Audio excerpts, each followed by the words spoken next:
My son bought a luxury car for $300,000, but refused to pay for his mother's treatment, costing $30,000, cynically saying, "She won't live long anyway." I begged him, but he chose status over family. 3 months later, when he went bankrupt and asked to stay with me, I closed the door in his face. Before we continue, please subscribe to the channel and let us know where you were listening in the comments. That's robbery and you know it. My voice bounced off the sterile walls of room 314, loud enough to make the billing administrator flinch. She clutched her clipboard like a shield, backing toward the door. "Mr. Harrison, please lower your voice." "Lower my voice?" I stepped forward, hands trembling. "You're telling me my wife needs surgery now, and you want $30,000 I don't have." The security guard by the door shifted his weight, moving closer. Behind me, Margaret's heart monitor kept its steady rhythm.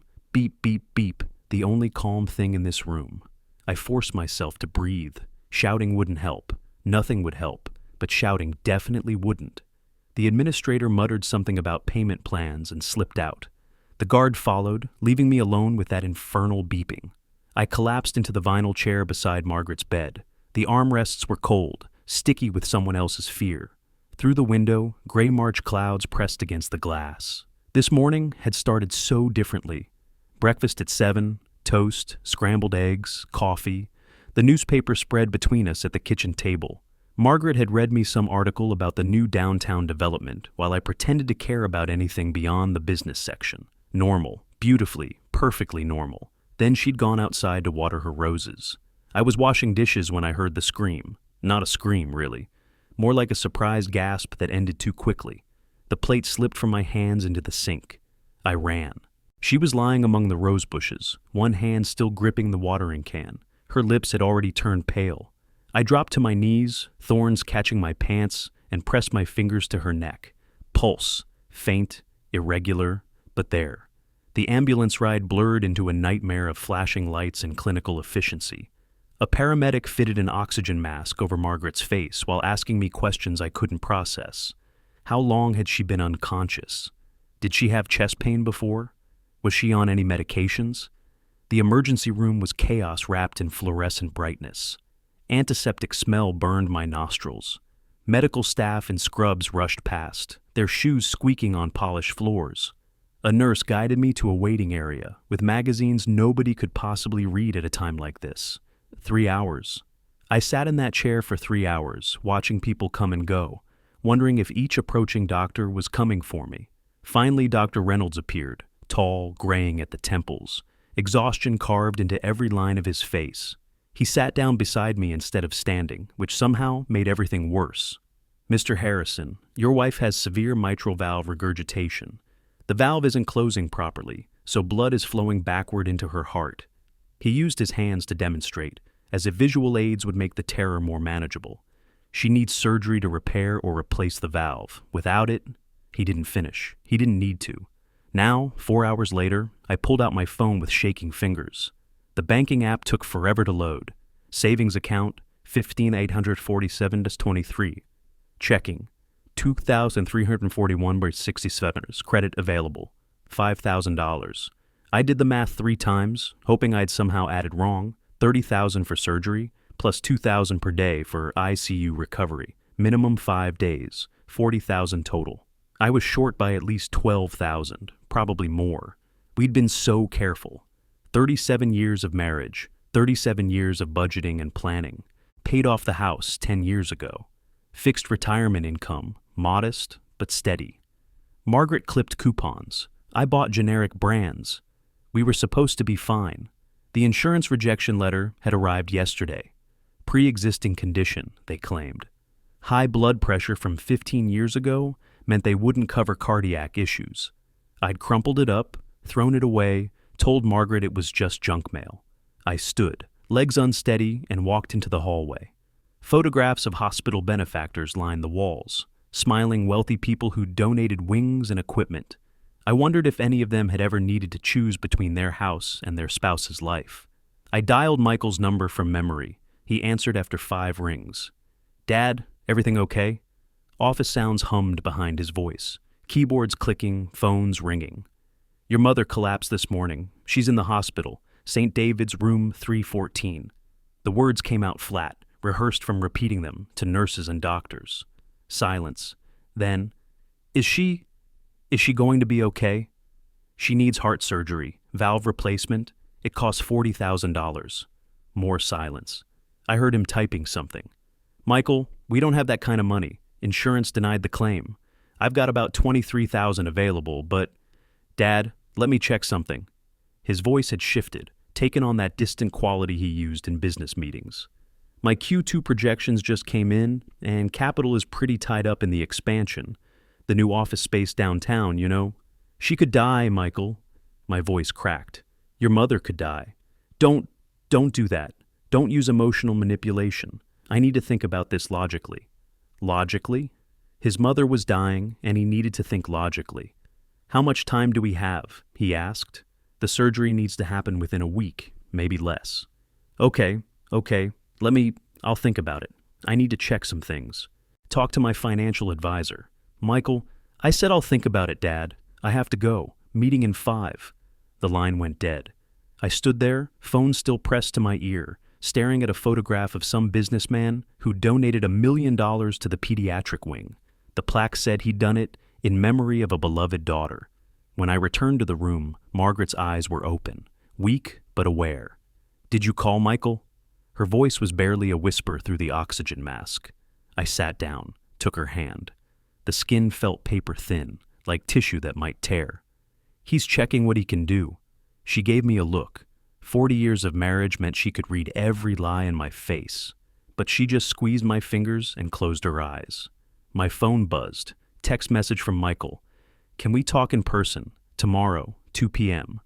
I stared at the words until they blurred. The kitchen clock read 5:43 a.m. I'd given up on sleep 2 hours ago. Coffee dripped into the pot, filling the darkness with bitter warmth. I didn't turn on the lights. Margaret's chair sat empty at the table, and somehow the darkness made that absence easier to bear. I'd been checking my phone every hour since midnight, waiting for Michael's confirmation. The text finally came at 7. Still coming at 2. Don't guilt trip me. Don't guilt trip him. His mother was in intensive care, and he was worried about guilt trips. I set down my mug and started cleaning. The house was already spotless. I'd scrubbed everything yesterday, but my hands needed something to do. I wiped down counters that didn't need wiping, straightened throw pillows that were already straight. Margaret's medication bottles lined the kitchen counter like tiny soldiers. Blood pressure pills, cholesterol medication, baby aspirin. All useless against a failing heart valve. The hospital bill sat on the table where I'd left it last night. I picked it up, read it again, as if the numbers might have changed overnight. They hadn't. Surgery, $30,000. ICU care, $2,000 per day. Estimated 5 days. Total, $40,000, due upon admission. At noon, I pulled out Michael's favorite coffee mug from the cabinet.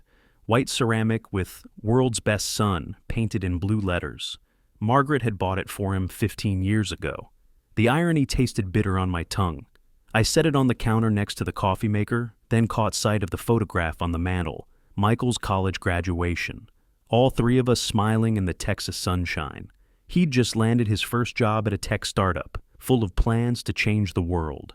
Margaret had cried happy tears all day.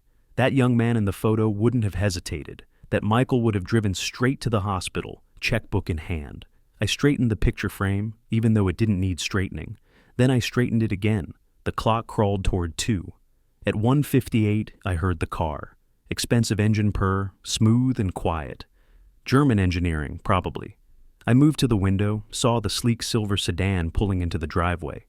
Michael climbed out wearing a charcoal suit that cost more than my monthly pension. New watch caught the sunlight, steel and gold. His hair was perfectly styled, not a strand out of place. He didn't knock, just opened the door and walked in like he still lived here. Mud from the driveway clung to his Italian leather shoes, leaving prints on the floor I'd spent an hour cleaning. "Hey, Dad." He sat on the couch without removing his shoes, without asking how Margaret was doing, without noticing the dark circles under my eyes. I sat across from him in the armchair. "Thanks for coming." He pulled out his phone, glanced at it, put it face down on the coffee table. "Let's talk practically about Mom's situation." Situation, not crisis, not emergency. Situation. The surgery, I started. I've been thinking about this from a cost-benefit perspective. He leaned forward, hands clasped like he was in a boardroom. Even with surgery, someone her age, she won't live long anyway. Another 10 years, maybe 15 if we're lucky. The room tilted. I gripped the armrest. So, we're looking at $40,000 for, what, 10 additional years?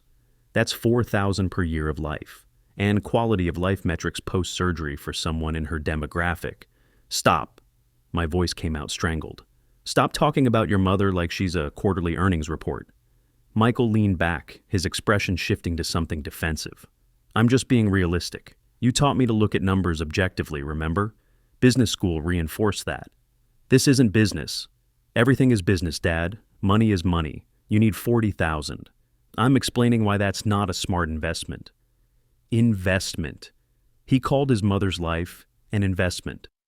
My coffee mug sat on the side table, steam rising. I wrapped both hands around it to stop them from shaking.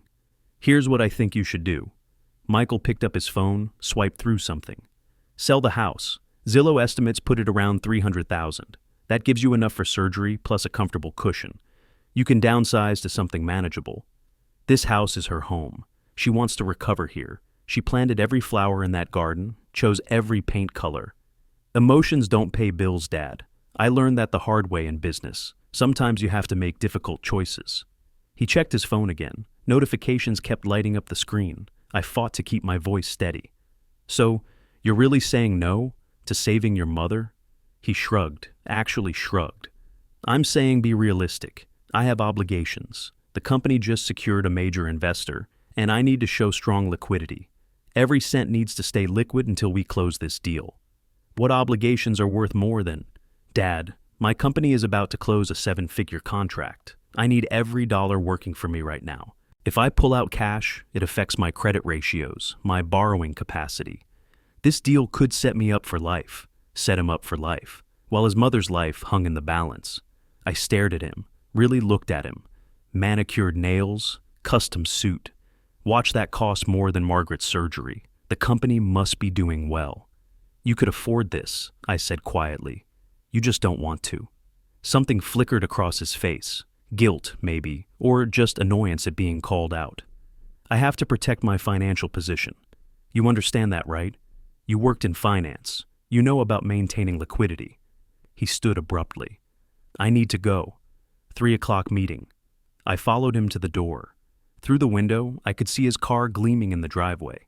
Silver paint without a single scratch. Leather interior visible through tinted windows. Michael paused at the threshold, turned back. You have options, use them. Reverse mortgage, home equity line, plenty of ways to access your home's value. Michael, don't make me the villain here. I'm just being logical. Someone has to think clearly. He stepped outside, walking toward his immaculate car. Over his shoulder, he added, "Call me after you make a decision. I can recommend a good real estate agent." The door closed with a decisive click. I stood there listening to his engine start, that smooth, expensive purr. Watched through the window as he backed out carefully, avoiding the rose bushes Margaret had planted. His brake lights flashed once, then he was gone. 20 minutes passed, maybe 30. I didn't move from the foyer. Sunlight streamed through the window, but the house felt cold. Something had shifted inside me. Where desperation and panic had churned all night, now there was something else, something colder, more calculating. I pulled out my phone, scrolled through my contacts, stopped at one name, James Coleman, attorney. My finger hovered over the call button. I closed the phone without calling James. Not yet. Rain started as I backed out of the driveway, fat drops exploding against the windshield. The wipers beat a rhythm that matched my pulse, steady, insistent, building towards something. Downtown Austin passed by in a blur of glass and steel. I drove past Michael's office building without planning to. A gleaming tower with reserved parking spots out front. His silver sedan sat in spot 17, perfectly centered between the white lines. Of course it was. The radio announced something about the Austin tech boom, venture capital flooding in, startups becoming unicorns overnight. I turned it off. First National Bank appeared on my right. I pulled into the lot, killed the engine, and sat there. An elderly couple emerged from the entrance, the man holding his wife's elbow as they navigated the wet pavement. She said something that made him laugh. They'd probably been married 50 years. Would Margaret and I make it to 50? The question pushed me out of the car. Inside, marble floors reflected fluorescent lights. The air smelled like coffee and quiet desperation. Other people sat in the waiting area, clutching folders, looking at phones, avoiding eye contact. We were all here for the same reason, needing money we didn't have. Mr. Harrison? A woman approached, hand extended. Patricia Chen. Thank you for coming in. Her office was small but organized. She spread documents across the desk, like a fortune teller, laying out cards that predicted doom instead of destiny. Your home appraised at $450,000. Patricia's voice carried professional sympathy. With no existing mortgage, we can offer up to $200,000 in a home equity loan. Interest rate, 8.2%, variable. I watched her fingers tap the calculator. Years of payment stretched ahead, assuming I had years left. Mr. Harrison, at your age, this is risky. If something happens, something's already happened. I reached for the pen. Where do I sign? Each signature felt like signing away pieces of my life. The house Margaret had painted room by room, the garden she'd planted with her own hands. Our history compressed into legal documents dated March 18, 2025. Funds will be available within 48 hours. Patricia slid the final document across. Is there anything else? No. I stood, legs stiff. Thank you. The hospital payment office occupied a different wing, administrative, sterile, devoid of the urgency that filled the emergency rooms. A clerk young enough to be my granddaughter processed my check. $30,000. She looked up, surprised. Full payment up front? Surgery needs to happen. She printed a receipt. Surgery scheduled for March 22nd, 2025. Monday morning, 7 a.m. 4 days. Margaret had 4 more days of waiting. I walked through endless corridors to her room, passing waiting areas filled with worried families. 2 women sat together, one crying softly while the other held her hand. Their conversation drifted past. Insurance denied our claim too. Margaret was awake, sitting up, reading a gardening magazine. Color had returned to her face. She looked almost normal, except for the IV line, the monitors, the hospital gown. You look tired, she set the magazine aside. Did you sleep? Enough. I sat in the vinyl chair that had become my second home. Surgery scheduled, Monday morning. Her sharp gaze found mine. How, Robert? Michael changed his mind? The lie burned going down. We had some savings I forgot about. Old account. She didn't press, just reached for my hand, squeezed it.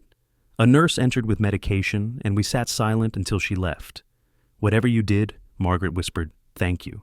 40 years of marriage meant she knew, not the details, but the truth underneath, that I'd done something significant, something possibly foolish, something necessary. I stayed until she fell asleep, watching her chest rise and fall with mechanical assistance. The machines breathed for her when she couldn't quite manage alone. Home felt empty without her presence. I climbed the stairs to my office, dusty from disuse since retirement. The laptop took forever to boot, screen flickering like it might give up entirely. Google search, Technova Solutions, Michael Harrison Austin. The company website loaded slick and modern. Michael's photo smiled from the leadership page, listing achievements and buzzwords about innovation and disruption. I screenshot everything, creating a folder labeled simply Research. SEC filings came next. Public information. Quarterly reports accessible to anyone with internet and patience. Revenue. $3.2 million last quarter. Major contract mentioned with Data Vault Systems. I saved every page. LinkedIn showed Michael's network, over 500 connections. His business partner appeared prominently. Brian Miller, Chief Operating Officer. No photo, minimal information. Strange for someone in a public-facing role. A local news article from January, Austin Startups to Watch 2025. Michael was quoted extensively. Success requires tough decisions, he'd said. Emotions can't cloud judgment. I wrote in my notebook, emotions can't cloud judgment. He was talking about us. More searching, more screenshots. Patterns emerged for someone who knew where to look. Employee count versus revenue didn't align. They were either incredibly efficient or hiding something. Expansion plans mentioned, but no capital raises disclosed. The data vault contract represented nearly 60% of their revenue. Dangerous dependency. Brian Miller remained a ghost. No prior employment history online. No personal social media. For a COO of a multi-million-dollar company, he had remarkably little digital footprint. My phone buzzed. Text from Michael. Heard you got a loan. Guess you solved your problem. I stared at those words. He knew. Someone at the bank had told him, or he had ways of finding out. Michael was watching, monitoring, maintaining control even from a distance. I added to my notes, "He's watching. Be careful."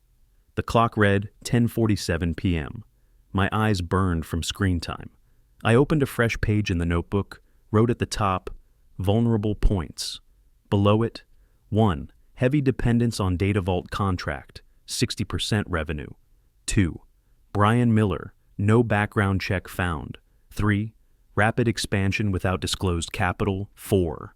No mention of regulatory compliance. My phone sat on the desk, screen dark. I picked it up, scrolled through contacts. Passed James Coleman's name. Stopped at another, Richard Vale, private investigator, retired. The screen dimmed from inactivity as I stared at the name. 3 days crawled past. I spent them at the hospital, watching Margaret grow stronger, while my resolve hardened like concrete setting in the foundation of something permanent. March 21st arrived bright and clear. Margaret's surgery was scheduled for tomorrow morning. After that, one way or another, everything would change. James Coleman's office occupied a converted Victorian house in downtown Austin, keeping Austin weird, as the locals said. Inside, Oriental rugs covered hardwood floors, and real books lined shelves, not just decorative spines. The receptionist looked up, recognition lighting her face. "Mr. Harrison! It's been years!" Sandra? I'd forgotten her name until she said mine. "James expecting me?" "He cleared his whole afternoon when I told him you called." She gestured toward the waiting room. "He'll be right out." Bar Association awards hung on walls between family photos. One caught my eye, James and me on a fishing trip. Must have been 1998. Before everything changed. Before Michael became whatever he'd become. "Coffee?" Sandra offered. "No thanks." My stomach had been acidic lately. Bach played softly through hidden speakers. Methodical, planned, everything James was. "Robert!" James emerged from the hallway, grayer and heavier, but with the same warm handshake. "When Sandra said you called, I knew it was serious. You never just chat." His private office drowned in law books, floor to ceiling, organized by topic and precedent. The desk looked cluttered, but I recognized the system underneath. James poured scotch from a crystal decanter. "You look like you need this. Need a clear head more." He sipped his own, studying me over the rim. Small talk died before it started. James could read a room better than anyone I knew. "What's really going on, Robert?" I started with Margaret's illness, the money. James nodded along, making appropriate sympathetic sounds. Then I reached the part about Michael. He said she won't live long anyway. Cost-benefit analysis. James's scotch stopped midway to his lips. He said what? Talked about quality of life metrics, return on investment, his mother. The words still burned. James set down his glass, pulled out a yellow legal pad. "And now you want—" "I want to understand his business, legally." His knowing look said volumes. "Understanding and acting are different things, Robert." "I'm aware. Start with understanding." James's fingers flew across his laptop keyboard. Technova Solutions, I know them. They bid on city contracts last year. He pulled up information I'd already seen, plus more. Corporate structure, public versus private filings, licensing requirements. Everything public you can access freely. SEC filings, registered contracts, business licenses. But that only tells part of the story. Correct. For the full picture, he opened a desk drawer, pulled out a business card. Tom Mitchell, private investigator, completely legal methods. The card felt heavy in my palm. "You emphasize legal for a reason?" "Tom's thorough. Some investigators cross lines they shouldn't. Tom doesn't. Everything he finds can stand up in court if needed." I studied the card. Plain white, simple font, nothing flashy. What about influencing the business? James leaned back. His chair creaked. Dangerous territory, Robert. But if information becomes public through proper channels, IRS, regulatory bodies, they act on anonymous tips. If substantiated, that's the key word. Substantiated. Big if. Both of us understood the subtext hanging between us. James sketched a diagram on his legal pad. Boxes and arrows. Michael in the center, surrounded by investors, partners, contracts, revenue. Every business has pressure points, legal ones. Investors hate uncertainty. Partners hate liability. Contracts have compliance requirements. And if someone created uncertainty through legal channels, market forces are natural consequences. Can't blame anyone for market forces. I studied his diagram, seeing the chessboard laid out. Brian Miller, Michael's partner. What do you know about him? James typed, frowned. Not much public record, which itself is interesting. Legitimate businesses leave footprints.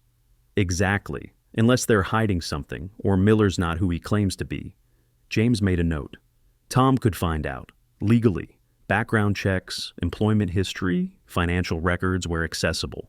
Our conversation shifted from hypothetical to practical. Possibilities became strategies. If I do this, James, where's the line? Legal line, I'll keep you informed every step. Moral line, that's your call, friend. I'm your attorney, not your conscience. James printed documents, public records, business licenses, state filings, tax information available to anyone who asked. He spread them across his desk. Notice anything unusual? My financial training kicked in. Numbers told stories to people who knew the language. Revenue reported doesn't match employee count. Either they're incredibly efficient, or the books are creative. Can't prove that from these documents. No, but Tom might find inconsistencies. Legally obtained inconsistencies that you could share with appropriate authorities. The stack of papers grew, each page potential ammunition, each number a possible weapon. Tom's rate? 200 per hour, worth every penny. He's thorough, documented, professional. I calculated mentally. The loan money was already depleting. Surgery tomorrow would take most of what remained. But this was important. This was about more than money now. Shadows lengthened outside as afternoon stretched toward evening. 4:30 came too quickly. James walked me to the door. Whatever you decide, be careful. Michael's still your son. Is he? The son I raised wouldn't. People change, Robert. Sometimes we don't notice it happening until it's already done. His handshake was firm, meaningful. Call Tom, just to understand. Knowledge isn't revenge. No, but it's the foundation. I walked to my car with Tom Mitchell's card in my pocket. My phone buzzed, hospital reminder about tomorrow's surgery. 7 a.m., be there by 5:30. Looking back at James's office, then down at the card, decision crystallized. I climbed into my car, pulled out my phone, and dialed before I could reconsider.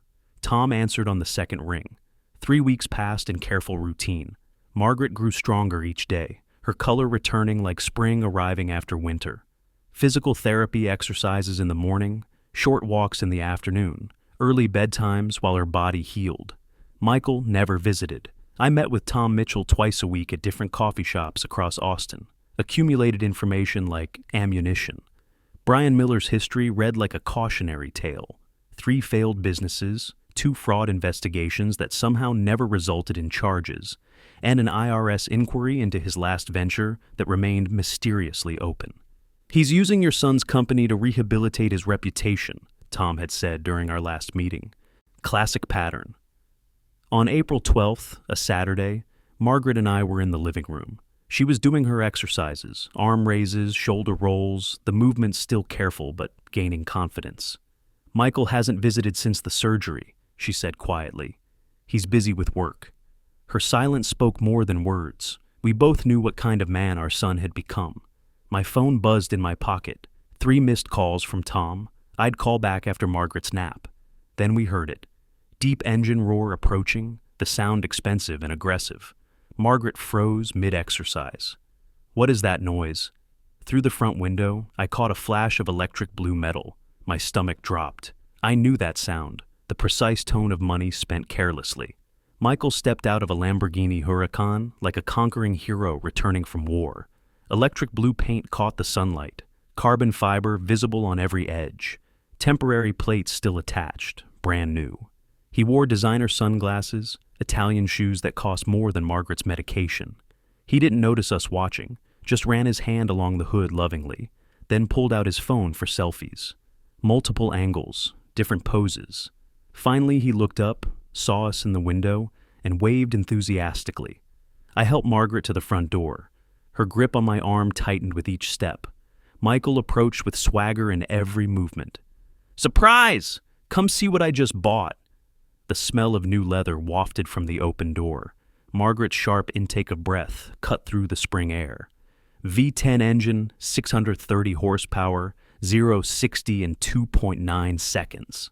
Michael launched into specifications like a preacher delivering a sermon. He opened the doors wide. Alcantara interior, carbon fiber, everything.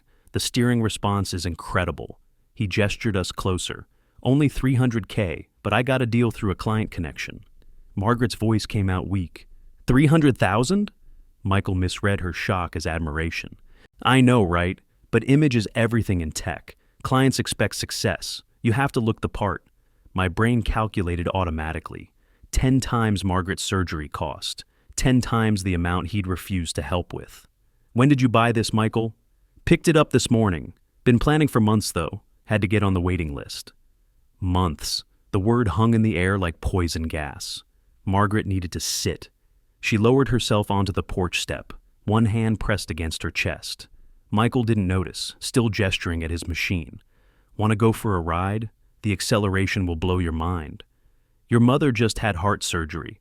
My voice stayed level through pure force of will. Michael shrugged. Right, maybe later then, once she's feeling better. I pulled out my phone, started taking pictures. Michael posed, thinking I was admiring his purchase. Actually, I was documenting evidence. How'd you afford this? His chest puffed with pride. Closed a huge deal last week. Everything's falling into place. Last week? Not last month when we needed... Dad, don't start. This is completely different. Margaret looked up at him. Different how? Impatience flickered across Michael's face. It's business capital, Mom. An asset. A car is business capital? Client relations? They see me in this. They know I'm successful. Success attracts more success. I kept taking photos. The blue paint, the carbon fiber, the temporary plates showing purchase date. You told me you had no liquid assets, everything tied up in expansion. I didn't have liquid assets. This is financed creatively, special terms through a business connection. But you couldn't finance your mother's surgery creatively? Michael's face darkened. That's not how business works. You wouldn't understand the difference. The echo of previous words. Business is business. Yes, son. I lowered my phone. Business is business. He didn't catch the ice in my tone. Already checking his own phone, the conversation boring him. Margaret stood shakily. I need to go inside. Michael reached out to help. She pulled away. Don't touch me. Shock registered on his face. Mom, what's wrong? Everything, Michael. Everything is wrong. She walked to the door alone, dignity intact despite her weakness. The screen door closed softly behind her. Michael turned to me. What's her problem? She nearly died while you bought a toy. That's not fair. I have my own life, my own responsibilities. Yes, you've made that abundantly clear. He tried different justifications, each one weaker than the last. You wouldn't understand. My world operates differently. There are expectations. Your world, I emphasized the possessive. Not our world anymore. The finality in my voice stopped him cold.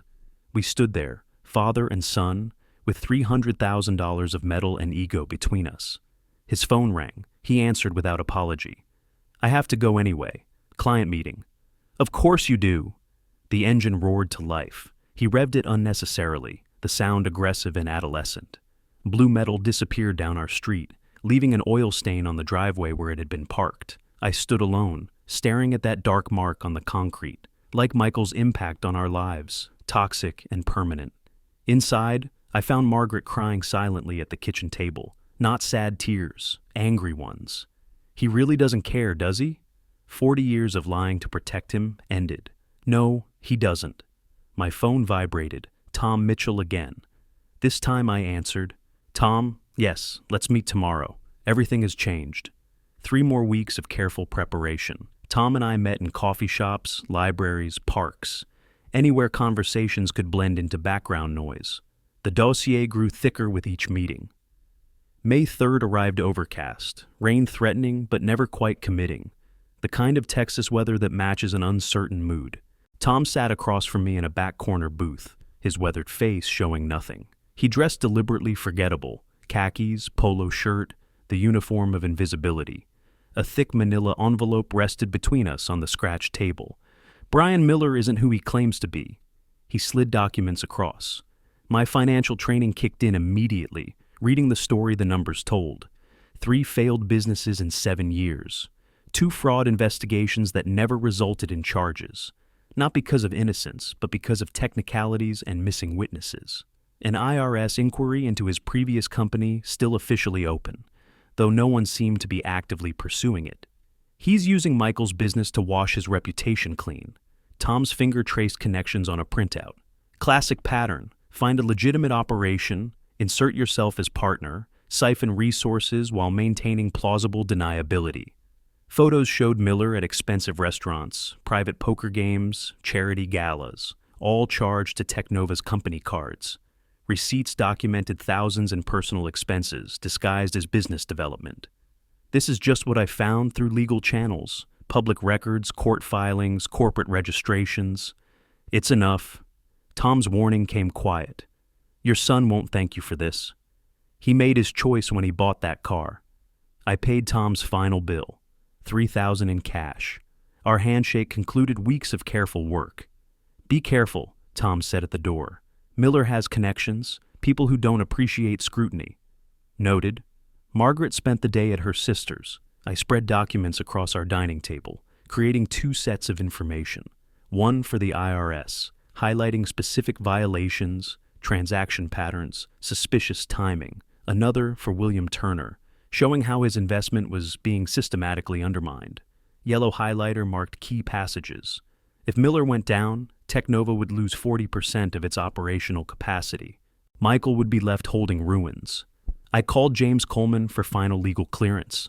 Everything you're doing is legal, Robert, but Michael will know it came from you eventually. Let him.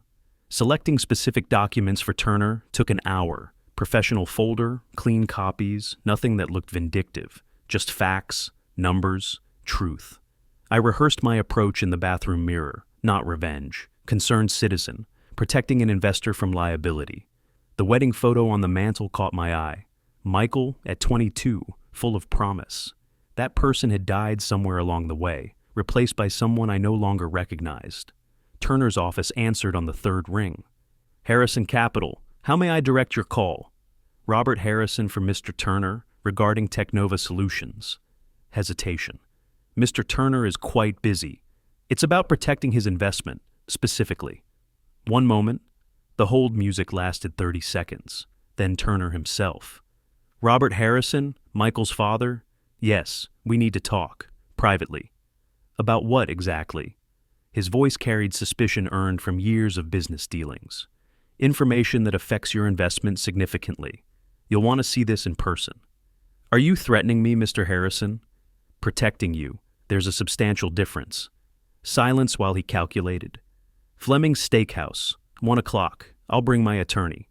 Bring whoever you trust. You'll want witnesses for what I'm sharing. After hanging up, I made one more call. IRS tip line. Anonymous voice citing specific violations, dates, amounts, transaction codes. They provided a case number. Investigation would begin within 10 business days. Fleming's Steakhouse occupied prime downtown real estate. Dark wood, power lunch crowd, the smell of money, and red meat. Turner was already there when I arrived. Silver hair, expensive suit, calculating eyes. A younger man sat beside him, lawyer or advisor, taking everything in. Handshakes were formal, tension immediate. What do you have? Turner dispensed with pleasantries. I slid the folder across the table discreetly. He opened it, eyes widening as he absorbed the first page. His advisor leaned in, whispering urgently. Where did you acquire this information? Public records, Anyone with time and motivation could find it. But you did. Why? My son refused to help his dying mother, then purchased a $300,000 car. I wanted to understand how someone without money suddenly had so much. Turner's nod showed understanding. So this is revenge. This is information. What you do with it remains your choice. He studied Brian Miller's fraud history, the pattern of failed businesses, the suspicious timing of his partnership with Michael. Each page turned with growing concern. If this is accurate, we're exposed to significant liability. Fraud-adjacent activities can trigger SEC reviews. The IRS has been notified, anonymously, of course. Turner's sharp look confirmed he understood. You filed the complaint. My silence answered adequately. Does Michael know about Miller's history? He's too proud to look beyond surface appearances. Miller presents well. Turner closed the folder decisively. I'm withdrawing funding. Monday morning? His advisor protested. The contract penalties alone? Better than fraud charges and reputation damage. Turner looked at me directly. You realize this destroys your son's company. He destroyed something more valuable when he chose money over family. Cold assessment. I respect that. Turner stood, tucking the folder under his arm. I won't mention this meeting to anyone. I'd appreciate discretion. His parting words carried weight. Your son is brilliant, but careless. Potential wasted on ego. He learned the wrong lesson somewhere. Their handshake sealed our arrangement. Turner left with his advisor scrambling behind, already making phone calls. I sat alone at the table. Victory tasted like ashes, but necessary ashes. Sometimes you have to burn everything down to clear space for something better to grow. Rain started during the drive home. My phone buzzed repeatedly. Michael calling. I didn't answer. Not yet.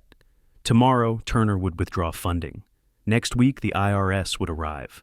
Brian Miller would run, leaving Michael holding the wreckage of his dreams. Margaret was home, lights on in the kitchen. I found her making tea, moving more confidently now, strength returning day by day. Did you do what you needed to? She knew everything without being told. 40 years of marriage created that kind of understanding. Yes. Good. Her support, unexpected but absolute, settled something in my chest. My phone buzzed again. Michael. This time, I turned it off completely. The storm built outside, rain finally committing to its purpose. I stood at the window, watching lightning illuminate the street. By Monday, Michael would know something was wrong. By Friday, he'd know everything was lost. The question remained, would he learn anything? 4 weeks of waiting. The dominoes fell exactly as planned, each one triggering the next in precise sequence. June arrived with oppressive heat. Our air conditioning struggled against Texas summer, rattling in protest. I sat at the kitchen table with my laptop, coffee gone cold an hour ago. Through the window, Margaret tended her roses despite the temperature. She moved confidently now, no trace of the frailty that had defined March and April. The Austin Business Journal headline appeared at 9:23 a.m. Technova COO Brian Miller arrested on federal charges. I scrolled through the article. Tax evasion, wire fraud, money laundering, a pattern of financial crimes spanning 3 companies. The IRS had executed raids simultaneously across 5 locations. A company spokesperson, Michael, was quoted, "This comes as a complete surprise. We're reviewing all operations and cooperating fully with authorities." Reader comments below were brutal. Another tech bro scam? Austin startup culture is toxic. Hope they investigate the CEO too. Margaret came inside, sweat beading on her forehead, despite the early hour. She looked healthier than she had in years. Revenge agreed with her. Any interesting news? I turned the laptop toward her. She dried her hands on a dish towel, reading over my shoulder. Brian Miller, that's Michael's partner? Former partner now, I imagine? Her careful neutrality spoke volumes. That must be difficult for him. Neither of us mentioned my role. The understanding between us required no words. My phone rang at 11:43, unknown number. I answered without thinking. Mr. Harrison, this is Jennifer Chen from Austin Business Daily. I'm writing a follow-up about Technova, and I understand you're Michael Harrison's father. No comment. I hung up. 3 more calls in the next hour. All declined. Reporters sensing blood in the water. I checked Michael's LinkedIn profile. The title now read, CEO at Technova Solutions, restructuring. The word in parentheses told the whole story.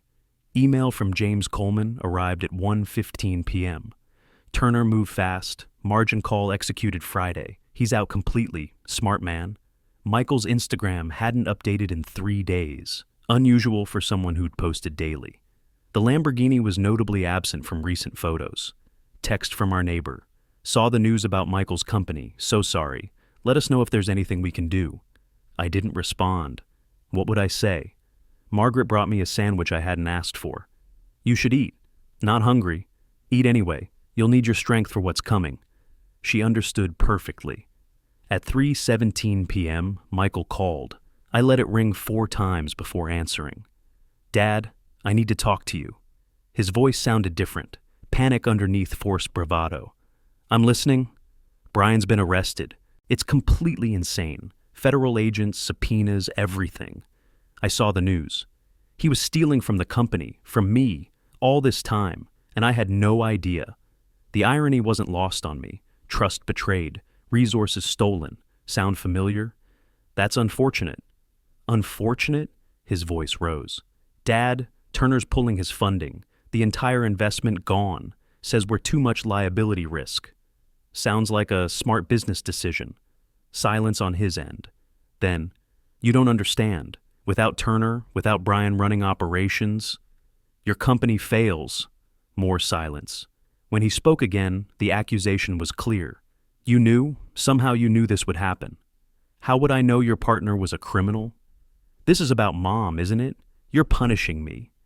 This is about your choices, Michael. Every consequence you're facing stems from decisions you made. I need help, real help. You understand finance, business structures. Help me save the company. Yes, I understand finance. So help me. Like you helped your mother?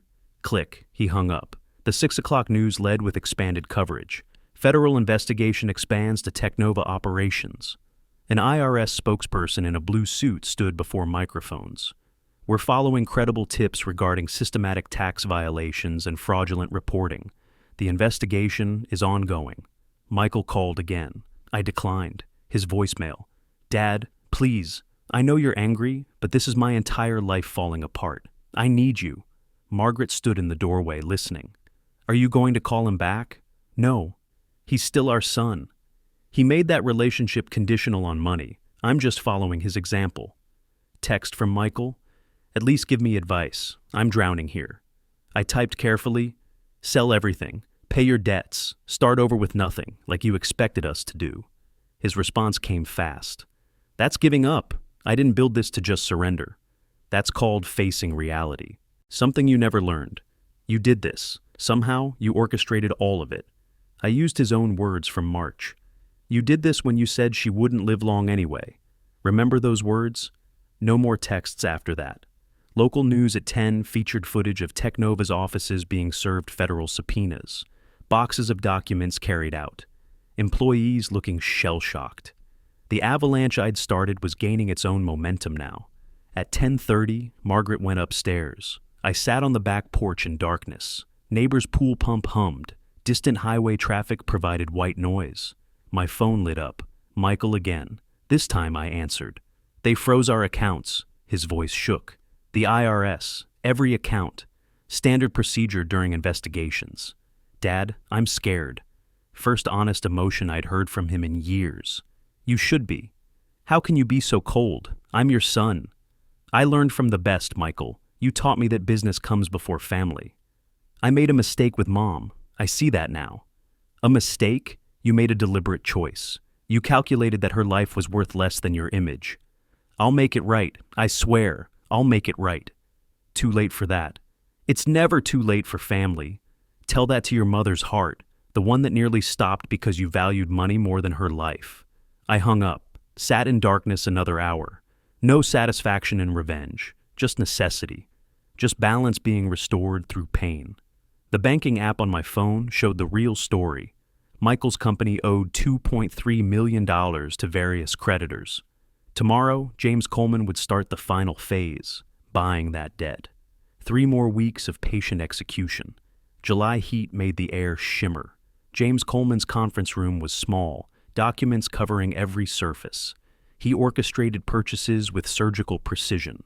Harbor Holdings LLC now controls $400,000 of Technova debt. He slid papers across for my signature. Westbrook Capital has another $300,000. More papers. More signatures. Shell companies, all technically legal, all funded through my home equity line. I was buying Michael's debts for pennies on the dollar, distressed debt sold by creditors tired of waiting. 20 cents per dollar owed, 60 cents for some. My $170,000 was purchasing $2.1 million in obligations. You realize you're spending your entire retirement on this. James's concern was genuine. I'm investing in justice. Justice or revenge? There's a distinction. Does the distinction matter anymore? Each signature felt like tightening a noose. Legal, cold, effective. When do we call in the debts? James adjusted his glasses. When he has no other options, no assets to liquidate, that's when we strike. How soon? Soon. He's already selling assets. The Lamborghini went up yesterday.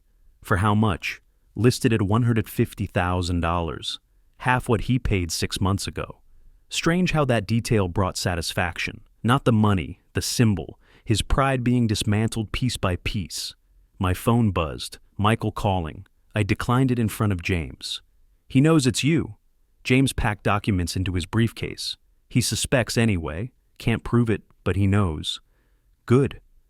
Driving past Michael's office building that afternoon, I saw the tow truck, the blue Lamborghini being loaded onto the flatbed. Michael stood in the parking lot, shoulders slumped in defeat.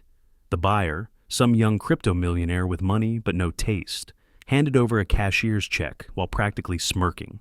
Michael's face showed what money couldn't buy back: dignity. I parked across the street, engine idling. Michael noticed my car, started crossing the parking lot toward me. I pulled away before he could reach the street. In my rearview mirror, he stood alone between the white lines, looking older and smaller than I remembered. Brief moment of father's pain, quickly suppressed by remembering Margaret's tears in that hospital room. Radio news provided the epitaph: Technova latest Austin startup to fold amid financial scandal. At the bank, I checked my credit line balance, down to the last $47,000, enough to finish this. Barely anything left for ourselves. Margaret knew. She always knew. Her support remained absolute. The doorbell rang at 4 about p.m. Michael on the porch, sweat-stained shirt, desperate eyes.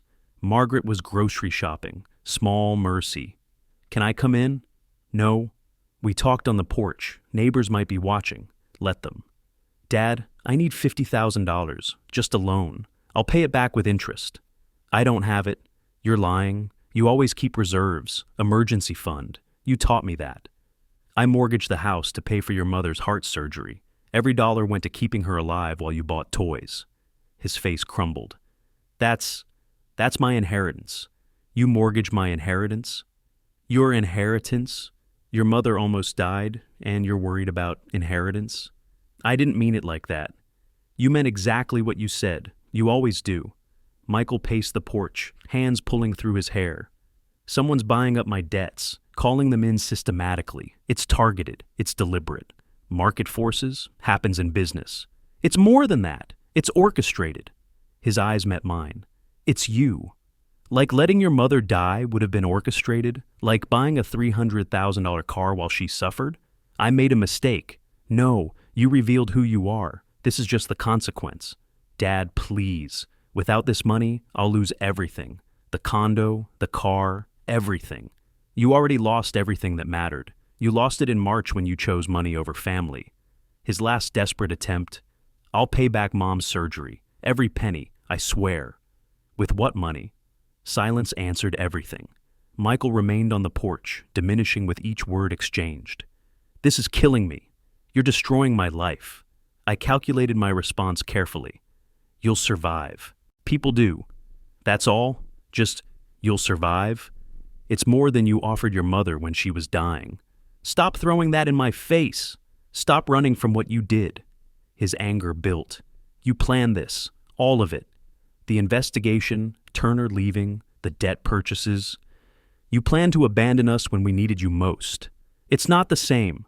You're right. Your betrayal was worse. She's your mother. I used his exact words from March, delivered with the same cold precision he'd used. Your company won't live long anyway. Even with help, the odds are against you. The words hit like a physical blow. He recognized them, recognized himself in their cruelty. His face went white. You're quoting me. You're using my own words. Just business, son. Nothing personal. Sound of Margaret's car approaching. Michael panicked. Don't let Mom see me like this. Now you care what she sees? Margaret pulled into the driveway, saw Michael, froze. Nobody moved. She got out slowly, walked toward the house, past Michael without a glance. Mom, please. She stopped, didn't turn around. I have nothing to say to you. Went inside. Door closed with finality. Michael was crying now. No pretense left. You've destroyed me, my company, my reputation, my life. You've destroyed everything. You destroyed yourself. I just held up the mirror. I'll never forgive you for this. I'm not asking for forgiveness. I'm demanding justice. Michael walked to his car, a 10-year-old Honda he'd bought with Lamborghini money, drove away without looking back. I stood on the porch for a long time. Victory tasted like ashes mixed with necessity. The price of justice. Inside, Margaret was making tea, hands steady, eyes dry. Is it done? I checked my phone. Foreclosure notice on Michael's condo had just been posted online. Public record. Anyone could see it. Almost. 4 weeks of legal machinery grinding forward. Bankruptcy filings. Asset liquidations. The systematic dismantling of Michael's life documented in court records anyone could read. August 4th arrived humid and oppressive. I sat in my study at 5:30 a.m., unable to sleep, the Austin Chronicle website glowing in the darkness. Harrison, Michael J. Chapter 7. Bankruptcy filing. Assets listed, none. Debts, 2,347,892 euros. The number felt abstract despite my role in creating it. Margaret slept upstairs, her breathing audible through the monitor we'd kept from her recovery. The house sat eerily quiet except for the air conditioner's labored cycling. My phone lit up at 5:47 a.m., unknown number, text. This is Mike, lost phone, need to talk. Mike. The childhood nickname he hadn't used in 20 years. Manipulation tactic recognized and rejected. I deleted it without responding. Coffee maker gurgled downstairs. My hands stayed steady despite exhaustion that went bone deep. On the wall, family photos tracked Michael's progression. 5 years old, grinning with missing teeth. 10, holding a soccer trophy. 16, prom night. College graduation, the world spread before him. When had that boy become this stranger? Or had I simply failed to notice the transformation happening gradually, degree by degree, until the person before me bore no resemblance to the child I'd raised? Sound of a car engine outside at 6:15. I moved to the window, pulled the blind aside carefully. A beat-up Toyota Camry sat at the curb, Michael visible behind the wheel, just sitting there, waiting. 3 hours passed. Michael never moved. Neighbors left for work, stared at the unfamiliar car, continued on. Mrs. Chen from next door knocked at 8:30. Robert, is everything all right? That car's been there for hours. Everything's fine, Helen. Thank you for checking. Her skeptical expression said she didn't believe me, but she retreated to her own concerns. Margaret came downstairs at 9, moving with the confidence of complete recovery. Saw the car immediately through the kitchen window. How long? Since 6. What does he want? What he's always wanted: money, shelter, rescue from consequences. She made breakfast without another word. Normal routine despite abnormal circumstances. Eggs, toast, orange juice. We ate in silence, both watching the car. At 9:30, Michael finally emerged, dragged a small rolling suitcase behind him, everything he owned now fitting in airline carry-on. His clothes were wrinkled, hair uncombed, face unshaven. The golden boy transformed into refugee from his own choices. The doorbell rang. Once, twice, third time, holding the button down. Robert and I sat at the kitchen table, not moving. Could hear Michael's heavy breathing through the door, the desperate sound of a man who'd run out of options. I opened the door, but positioned my body blocking entrance. Michael's appearance shocked me up close. 20 pounds lighter, eyes bloodshot and sunken, hands trembling. The decay of privilege. Dad, please, just hear me out. I'm listening. From here. Can I come in? This was my home. Was. Past tense matters. He flinched like I'd struck him. I'm officially bankrupt now. Are you happy? Happiness has nothing to do with any of this. I have nowhere to go, no money, nothing left. You had everything 6 months ago. You chose to value metal and ego over flesh and blood. His suitcase tipped over, spilling clothes through a tear in the fabric. Designer labels visible, now just worthless costumes from a play that had closed. 2 weeks. Just let me stay 2 weeks while I figure things out. Your mother needed $30,000 to live another 30 years. You said no? Now you want 2 weeks? I already admitted I was wrong. Wrong? I kept my voice level. You said she wouldn't live long anyway. You calculated her remaining value. Michael's face crumbled. I was stressed. I didn't mean those words literally. Stress reveals truth. You meant every syllable. Margaret appeared beside me. Michael's hope rose seeing her, mother as last refuge. Mom, please, tell him to let me in. She studied him in silence. He shifted under her gaze like specimen under microscope. You bought a car worth 10 of my operations.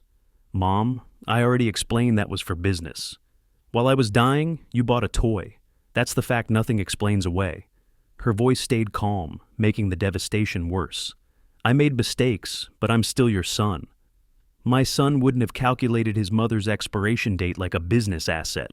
Michael physically staggered backward. That's not what I did. That's exactly what you did. You priced my life and found it insufficient investment. You're my parents. You're supposed to... What? Enable your cruelty? Forgive everything regardless? Love me unconditionally. My response came cold and final. Love isn't unconditional when you put conditions on life itself. Michael tried different approach, voice shifting to reasonable negotiation. I'll get a job, pay rent, contribute. With what references? What skills beyond spending other people's money? This is cruel. This is consequence. There's a substantial difference. Neighbors were openly watching now from porches and driveways. The Harrison family drama becoming next-door entertainment. Michael's desperation curdled into anger. You did this. You destroyed my entire company. How could I do that?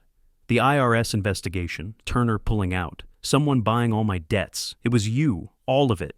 Prove it. I don't need proof, I know. Knowledge and proof are different things in court. You studied business. You should understand that. You're enjoying this. I'm enduring this. There's a difference you've never learned. Michael pushed forward, trying to force his way inside. I stood firm, immovable despite his height advantage. Brief physical struggle at the threshold, him pressing in, me holding position. He was weaker, exhausted, failing. I'll tell everyone what you did.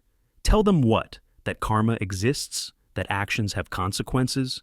That you're a monster, says the man who priced his mother's death and found it inconvenient to his lifestyle. Michael screamed, "Let me in! This is my house too!" No. The simple word hung between us like door slamming. His fist came up, pulled back, and slammed into the door as I slowly, deliberately closed it. The last image before wood blocked my view. Michael's face contorted in rage and grief, his fist already rising for another blow. The lock clicked home with finality. Michael's fist hit the door in rhythmic assault. Again. The wood vibrated with each impact. "Open up! You can't do this to me!" Margaret and I stood in the foyer, not touching, barely breathing. Pictures on the wall shook slightly. Our wedding photo, Michael's baby picture, family vacation in Colorado. The irony of those images bearing witness to this moment wasn't lost on either of us. "Should I call the police?" Margaret whispered.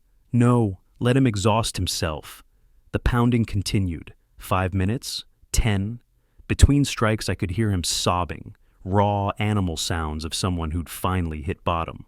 Through the window, I watched Mrs. Chen approach Michael. Muffled conversation penetrated the door. "Young man, you need to leave. This is disturbing the neighborhood." "This is my family's house," Michael's voice cracked. Not anymore, apparently. More neighbors gathered. Mr. Rodriguez from across the street, the Johnsons, the retired teacher whose name I'd forgotten. Intervention forming without our involvement. I cracked open a window to hear clearly. Michael had pivoted to performing for his audience. "My father orchestrated my bankruptcy. He destroyed my life deliberately. Mr. Rodriguez crossed his arms. Robert? He's retired. Been retired for years. He bought up my company's debts, called them in systematically. That's just business, though, isn't it? Someone said from the gathering crowd. The universe appreciating irony in real time. Michael spun, searching for sympathy, finding none. My mother's in there. She won't even look at me. Her own son. Mrs. Chen's voice cut through. After what you did? What did I do? Everyone knows, Michael. You refused to pay for her surgery, then bought that ridiculous car. That's private family business. You made it public when you parked a $300,000 car in the driveway while she recovered from heart surgery. The Lamborghini had become neighborhood legend, cautionary tale told over fences and coffee. Michael realized he'd lost this audience too. Returned to our door, quieter now, but no less desperate. Dad, please, I'm begging you. Mom, I'm so sorry. I'm sorry for everything. Silence from inside our fortress. Margaret's hand found mine, squeezed tight. United front. Necessary cruelty. Michael's voice changed again, taking on harder edge. I'll sue you both. I spoke through the door. For what exactly? Conspiracy? Fraud? Elder abuse? I'm the elder in this equation. Who's abusing whom? You know what you did. I know what you did. I'll get lawyers, pro bono lawyers. Someone will take this case. With what evidence? What money for filing fees? I opened the door slightly, chain still engaged. Michael's face appeared in the gap, tears streaming, mascara of defeat. Any lawyer will see the timeline, Michael. March. Mom needs surgery, you refuse. April. You buy a car for the price of 10 operations. June. Your business partner's arrested for fraud you somehow never noticed. July. Your investor flees. August. You're bankrupt. Where's the conspiracy? Just consequences following choices. You're supposed to love me. We did. You taught us to stop. I closed the door. Lock clicked with finality that echoed in my chest. Michael's voice changed, dangerous now. I'll make you regret this, both of you. No response from us. You'll never see me again. When you're dying, I won't come. See how that feels? Margaret whispered beside me. Like father, like son. I'll change my name, disappear completely. That's your choice to make. Long pause. When he spoke again, voice was smaller, younger. This is really it? We're really done? You decided that in March when you calculated your mother's value and found it insufficient. Sound of suitcase wheels scraping concrete, footsteps retreating, car door opening, engine starting with rough idle, windows still down for one last attempt. I loved you both, past tense noted, not corrected. The Toyota pulled away slowly, disappeared around the corner. Storm clouds that had been building all day finally opened. Rain began, washing the street clean of oil stains and footprints. We sat together on the couch, exhausted beyond words. Margaret cried silently, finally allowing grief she'd held at bay for months. We lost our son. We lost him long before today. Years ago, maybe. When did he become that person? When we weren't watching carefully enough. Or maybe we raised him exactly wrong. My phone buzzed. James Coleman. Saw the bankruptcy notice. You okay? We're alive. That's something? Evening fell with the rain. Margaret made tea, ritual comfort and familiar routine. We sat at the kitchen table where this all began 5 months ago. What if he comes back? He won't. Pride won't allow it. What if he hurts himself? He's too selfish for that.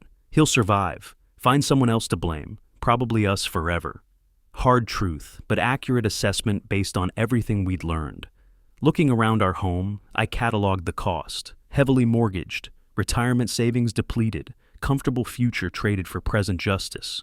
We were broke but breathing. Michael was broken but alive. Justice, revenge, consequences. Labels mattered less than outcome. Are you at peace? Margaret asked. No, but I'm not at war anymore either. That's enough? It has to be. Later, after Margaret went to bed, I stood outside Michael's old bedroom door. Unchanged since high school, trophies, certificates, achievement awards covering every surface. Evidence of the son we thought we'd raised. Or maybe we had raised him. Maybe that was the real tragedy. All those trophies for winning, never for character. All those grades for performance, never for compassion. I closed the door, walked away. Tomorrow would bring questions. Neighbors probing for details.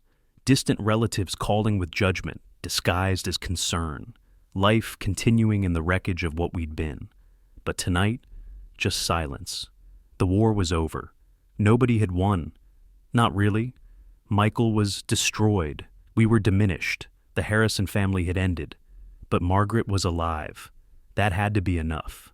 At the window, I watched rain obscure the street. Somewhere out there, Michael drove through the storm toward whatever came next. Without us. By his choice and ours, mutual destruction pact, signed in March and executed in August. Margaret appeared beside me, wrapped in her robe. Will we be okay? We'll survive. We always have. She leaned against me, and we stood there watching the storm wash everything away. Not happy, not victorious, just surviving. And sometimes, survival is enough. If you like this story, please like this video, subscribe to the channel, and share your impressions of this story in the comments. To listen to the next story, click on the box on the left. Thank you for watching.